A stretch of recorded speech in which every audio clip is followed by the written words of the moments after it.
In Brazil, the Brazilians are voting, and it's expected that more than 140 million will cast their ballots. All citizens are required to vote in the general elections. As CCTV's Stephen Gibbs tells us, voting is mandatory, much like many other Latin American countries. It's not yet clear who will be Brazil's next president, but it is certain that millions of votes will be cast.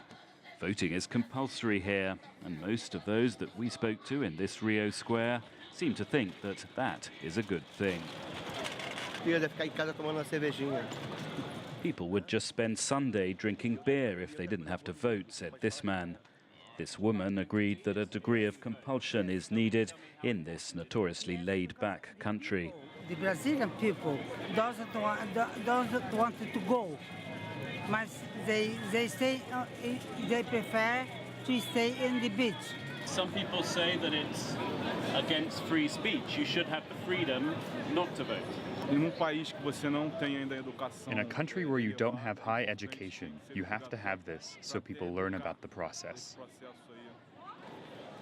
Every Brazilian between the ages of 18 and 70 is expected to vote.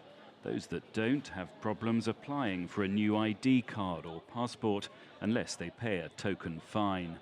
The main argument is to somehow guarantee that a good amount of voters would participate and would avoid and elect someone with minority votes, so provide some legitimacy.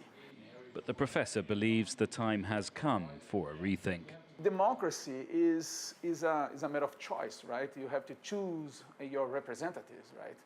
And you have to be willing to do so. If you are forced to do so, it's a contradiction in nature, right? None of the leading candidates in this election have suggested changing the rule. They perhaps all enjoy that one certainty in an unpredictable race, a high turnout. Stephen Gibbs, CCTV, Rio de Janeiro.